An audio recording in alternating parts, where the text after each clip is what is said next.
Satou, si, bonsoir, merci d'avoir accepté notre invitation. Bonsoir. Vous êtes animatrice TV, vous êtes chef d'entreprise, auteur de Made in France chez Hugo Doc, et vous étiez dans la manifestation hier. Christophe Castaner, ministre de l'Intérieur, a condamné les débordements, a rappelé que cette manifestation était interdite. Alors pourquoi avoir participé à un rassemblement interdit?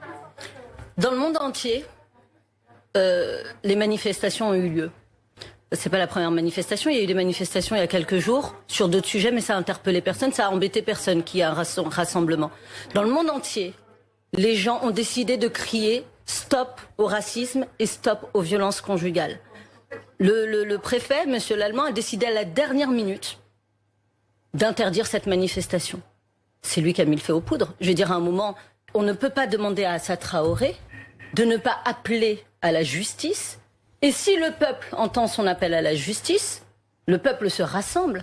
Le peuple crie sa colère. Oui, mais le peuple dit son indignation sur M. Castaner. Mais il y a une épidémie en ce moment et les rassemblements de plus de 10 personnes sur l'espace public sont interdits pour tous les Français. Il y a eu une épidémie dans le monde entier. Il y a eu une épidémie aux États-Unis, importante. Les gens se sont rassemblés. Les gens ne peuvent pas être...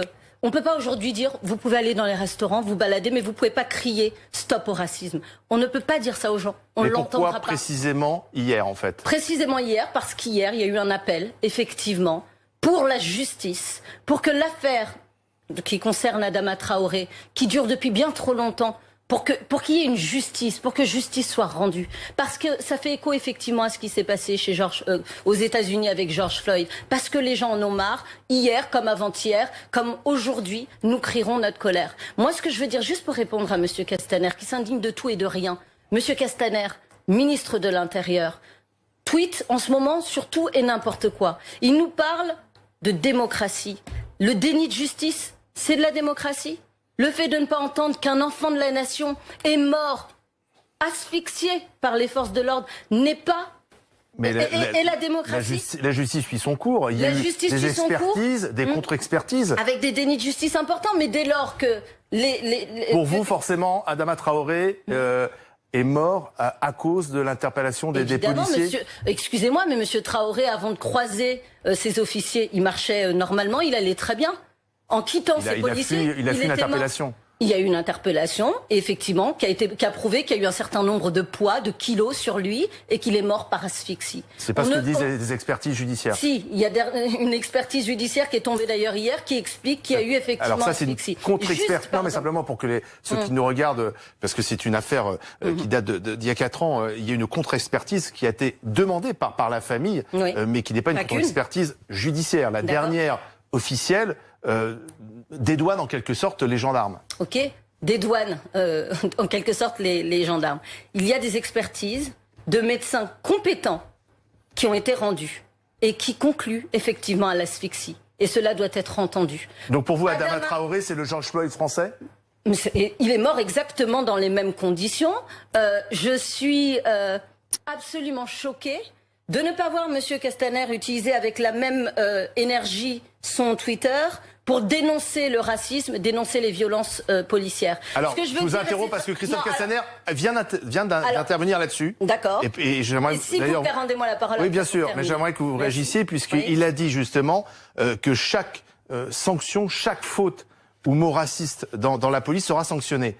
Donc très clairement, il dit, voilà, on laissera rien passer. On attend de voir.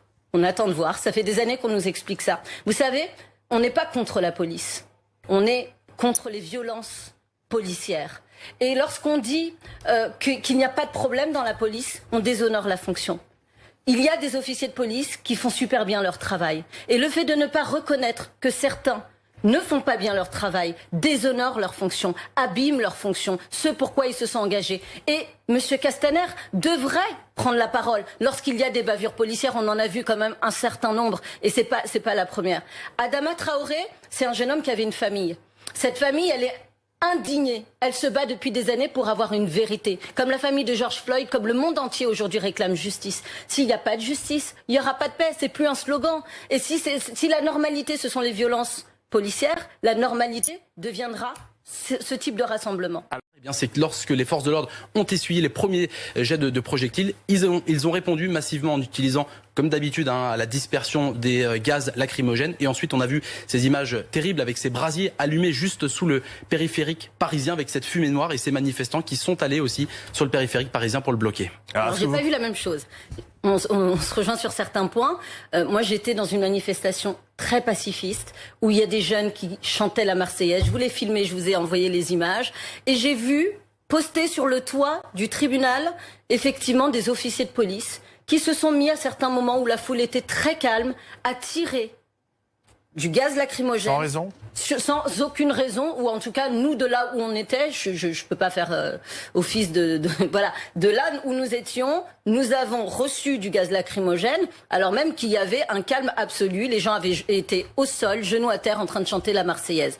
Et ce que j'ai vu également, c'est effectivement, à certains moments, des officiers de police se comporter de façon un peu anormale, mêlés un petit peu dans la foule, avec des talkie-walkie, et qui étaient là, en plein milieu de la foule. Et effectivement, il y a eu peut-être des échanges, mais ce que je veux dire hier, c'est que les premières agressions ne venaient pas du peuple.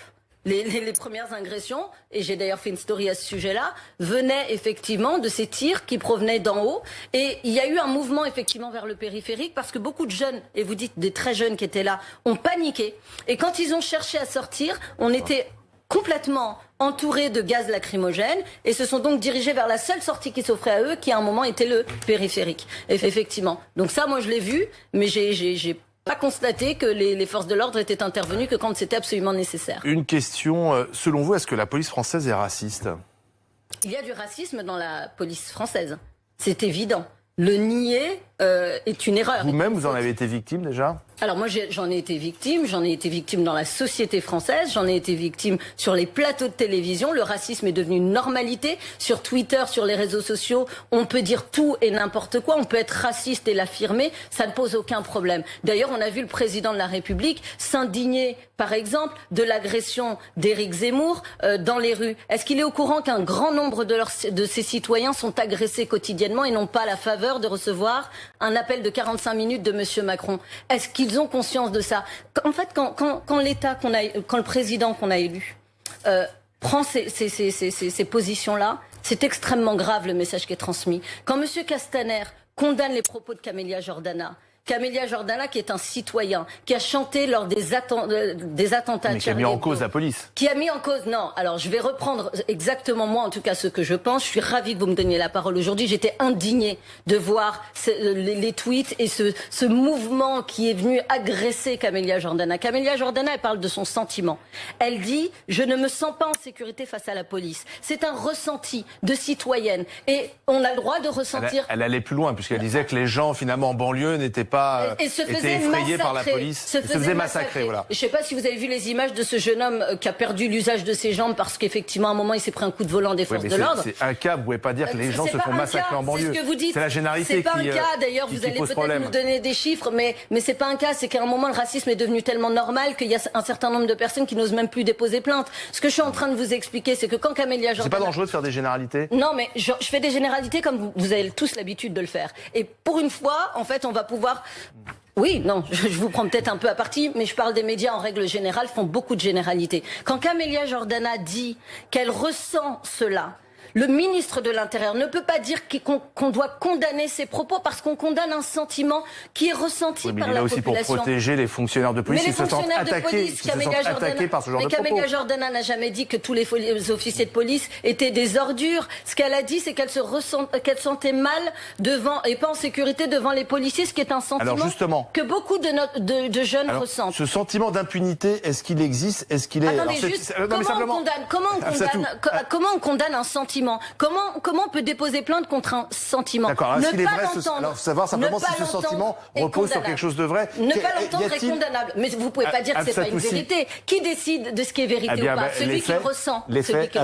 Alors on va parler des faits si vous voulez. Alors justement, est-ce qu'il y a des enquêtes aujourd'hui judiciaires confiées à la police des polices sur des faits de racisme et de discrimination dans la police? On va prendre 2 années, 2018 avec les Gilets jaunes, 1180 enquêtes judiciaires, 33%, un tiers pour des violences violences volontaires et 3% des enquêtes confiées à l'IGPN pour des injures à caractère raciste ou alors discriminatoire. En 2019, l'année dernière, augmentation des enquêtes judiciaires, plus 20%. On est à 1400 enquêtes judiciaires confiées à l'IGPN, la police des polices, environ 800 pour usage de force illégitime et une trentaine, à ce stade le chiffre n'est pas consolidé, une trentaine d'enquêtes ouvertes pour des injures à caractère raciste ou discriminatoire. En fait, ce que vous êtes en train de nous dire à travers ces chiffres, c'est que ça n'existe quasiment pas. Moi, ce que je vais vous répondre, c'est que vous prenez des années, prenez des années où il y a eu effectivement ces mouvements de gilets jaunes. Donc évidemment, les interpellations ont touché beaucoup plus de personnes non concernées par le racisme que des personnes concernées par le racisme. Si vous reprenez peut-être des années où il y a eu effectivement des mouvements de colère par rapport au racisme, peut-être que ces chiffres seraient relativement différents. C'est trop simple de prendre des chiffres de 2018-2019, mais ne pas prendre en compte effectivement les chiffres tels qu'ils devraient être. Moi, ce que je vous dis, c'est que c'est une réalité. En tant que femme noire vivant dans ce pays, femme noire française, fière d'être française, vous ne pouvez pas nier le fait que le racisme et les violences policières existent. Je les ai connus depuis mon plus jeune âge, les jeunes le disent. Sauf qu'à un moment, quand ça devient une normalité comme les valeurs de la République qui sont liberté, égalité, fraternité, les gens ne considèrent même pas que c'est normal de porter plainte contre la police parce qu'on est en train d'offrir tous les droits à la police et que la population subit. Sauf que, c'est pas vrai, parce qu'il y a des enquêtes. Il y a des enquêtes. Il y a eu quelques enquêtes. Est-ce que vous L'affaire Traoré, toujours insulte. L'affaire Traoré, il y a eu un homme mort. Il y a eu un homme mort. On n'est pas en train de parler d'un acte seulement raciste, on est en train de parler de la mort d'un jeune homme français qui allait chercher sa carte d'identité. Et que tout le monde se permet aujourd'hui de nommer en rappelant son casier, ses actions, etc. On accule. C'est une interpellation, c'est important de rappeler les faits. On accule Assa Traoré, on a même été lui rendre visite hier avant le rassemblement. Pourquoi? Pour l'intimider. Assa Traoré n'est pas responsable du fait que les gens se soient rendus dans la rue hier. Le gouvernement est responsable. Elle n'est pas responsable. Je ne vous laisse pas. Elle a lancé l'appel.